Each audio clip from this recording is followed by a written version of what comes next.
Boa tarde, a paz do Senhor Jesus. Estamos aqui para fazer menção do texto bíblico que está em Salmos 80, um salmo escrito por Asaf, e a minha Bíblia tem por tema assim: o profeta suplica a Deus que livre a sua vinha dos que a destroem.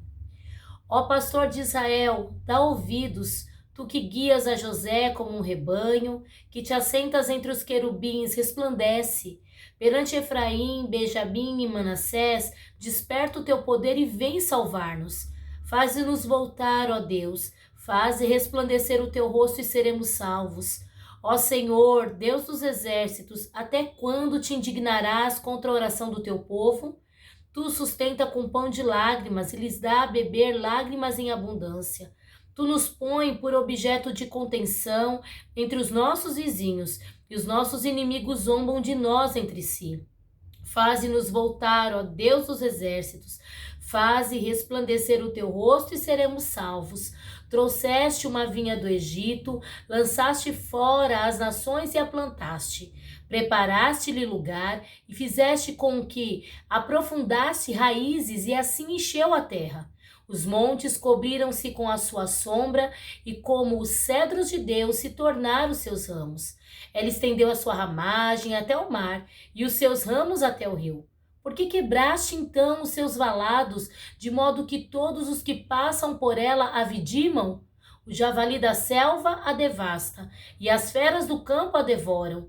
Ó Deus dos exércitos, volta-nos, nós te rogamos, atende dos céus e vê e visita a sua vinha, e a videira que tua destra plantou, e o sarmento que fortificaste para ti. Está queimada pelo fogo, está cortada, pereceu pela repreensão da tua face. Seja a tua mão sobre o varão da tua destra, sobre o filho do homem que fortificaste para ti. Deste modo, não nos iremos após ti.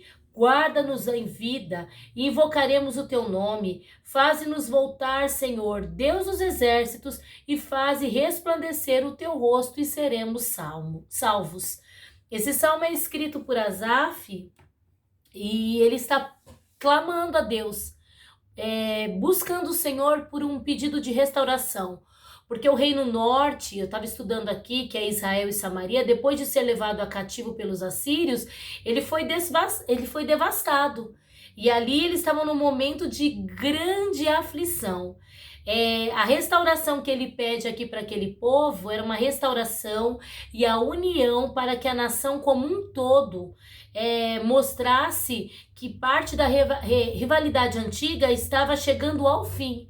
Então, na realidade, aqui ele está pedindo uma reconciliação entre um povo, um conserto, e que algumas pessoas de Judá que estavam preocupadas com a ruína de José, viesse a se voltar ao Senhor, né? Viesse a ter uma comunhão. Infelizmente, eu estava escrevendo aqui, às vezes é preciso haver uma dissensão, uma divisão e uma destruição para que os irmãos se reconciliem. E esse texto me faz lembrar sobre a vida de José. José, ele estava em família, estava tudo bem, mas de repente José sonha. E o problema não foi José sonhar. A situação foi José contar o sonho. E muitas vezes quando José, ele conta o sonho ali para os irmãos naquele momento ele não compreende o sonho de José. Alguns entendem uma presunção da parte deles. Outros entendem que José estava se achando, mas na realidade o sonho não era de José, o sonho era de Deus. E José só estava compartilhando aquilo que Deus tinha colocado no coração dele com os seus irmãos. Ele não sabia como seus irmãos estavam ouvindo aquele sonho. E todos nós sabemos que a situação foi grave. José, ele foi tirado do meio do convívio dos irmãos, foi tido para o pai como morto, mas em tudo isso o Senhor, ele tinha um propósito na vida de José. E lá na frente, bem lá na frente, depois de muito tempo, José, ele é levado para governar. Ele é o acesso de alimentação dos pais e de sobrevivência dos seus irmãos sobre a face da terra. E quando os irmãos vêm até ele, ele fala: olha, não se sintam constrangidos com o mal que vocês me fizeram, porque até o mal que vocês me fizeram era parte do propósito de Deus. José, ele entende isso e ele não trata os irmãos como a carne dele talvez gostaria de tratar. Mas ele entende que todo aquele mal que ele passou, aquele problema que ele passou era um propósito de Deus. E que nós venhamos entender muitas vezes no meio da nossa vida, na nossa caminhada, quando nós estamos no Senhor, que tudo faz parte de um propósito de Deus. Se não é para o outro, é para você. Em tudo nós aprendemos. Nas lutas nós aprendemos, nas adversidades nós aprendemos, na solidão nós aprendemos, mas o que importa é aprender. E aqui quando Asaf ele está fazendo essa oração, ele está pedindo para que o Senhor venha restaurar o reino norte, que é o povo de Israel, e ele venha cuidar do seu rebanho. No verso 1 a 3, aqui, Asaf ele começa a falar para Deus que faze voltar, ó Deus, e faze resplandecer o teu rosto e seremos salvos. Quando Asaf ele está clamando aqui, ele está pedindo por quê? Porque muitas vezes no meio da crise, quando nós estamos sendo conduzidos pelo deserto, ele pede para que Deus venha ser aquele que dirige o seu povo, aquele que cuida do seu povo. Muitas vezes nós estamos nos desertos da vida, estamos nas adversidades da vida e achamos que Deus não está conosco, mas Deus está. Deus, ele é o mesmo Deus que dirigiu o seu povo ali no deserto, o povo depois que saiu das mãos de Faraó, o Senhor cuidou daquele povo no deserto e é o mesmo Deus que cuida de nós nos dias de hoje. Quando nós pedimos aqui, Senhor, faz resplandecer o teu rosto sobre ti e seremos salvos, aqui nós estamos pedindo, Senhor, restaure em nós a nossa condição anterior, as bênçãos que nós tínhamos anteriormente e o relacionamento que nós tínhamos com o Senhor. E por que aqui Asaf está pedindo essa restauração? Porque o povo havia se esquecido de Deus. E quando nós esquecemos do Senhor, quando nós tomamos outras condutas na nossa vida, parece que o Senhor não resplandece mais sobre nós. Parece que nós ficamos sombrios, parece que nós perdemos o brilho, mas nessa tarde, em nome de Jesus, eu não sei aonde você se perdeu, como aquele povo havia se perdido, mas Asaf estava ali clamando, e nessa tarde o Espírito Santo, ele clama por mim e por você com gemidos inexprimíveis, e aonde nós perdemos o brilho, aonde nós deixamos do Senhor resplandecer o rosto dele sobre nós, que nessa tarde o Senhor venha resplandecer sobre a minha e a tua vida, a glória dele manifesta em nós, que ele venha restaurar o nosso coração, a nossa vida, a nosso estado, o nosso relacionamento com ele, para que as pessoas venham enxergar ele em nós e não nós nele, porque é uma diferença. Muitas vezes nós queremos ser enxergados, mas quando aleluia, as pessoas conseguem enxergar ele em nós, é diferente. É como um hino que tem ali o CD, eu acho que é da Sara Farias canta aqui. É diferente quem tem unção, é diferente guardar a visão, quem paga preço e anda na verdade, é diferente exala a santidade. Não queira ser enxergado pelo homem, mas queira sim que o Senhor seja manifestado através da minha e da tua vida, porque quando Deus se manifesta, o teu eu desaparece. A tua vontade, ela desaparece. As tuas queixas e dúvidas, elas desaparecem. Diz a palavra do Senhor numa certa feita que Jó começa a fazer um monte de questionamento ao Senhor. E aí, sabe como Deus responde a Jó? Com um monte de pergunta. E quem vai responder as perguntas de Deus? Ninguém.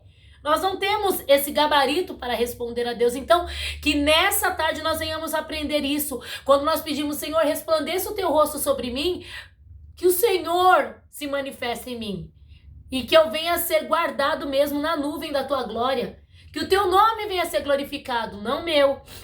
Outra coisa que eu aprendo aqui com Asaf, do verso 4 ao 7, tem piedade do seu povo. Asaf, nesse momento, está clamando a Deus por piedade. Por quê? Porque Deus está virado com o seu povo. O povo tinha se bandeado para outro lado, se esquecido de Deus.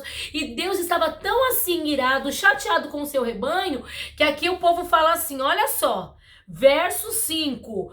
Tu nos sustenta com pão de lágrimas e lhe nos dá a beber lágrimas em abundância.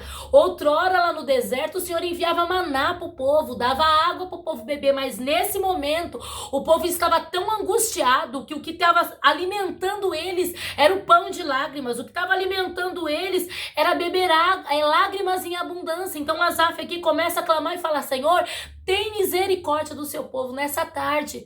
Que o Senhor venha ter misericórdia do povo. Que o Senhor venha ter misericórdia de nós. Que o Senhor venha ter misericórdia da nossa família. Muitas vezes nós enfrentamos lutas e adversidades que nós mesmos buscamos com a nossa mão, por desobedecer à vontade do Senhor.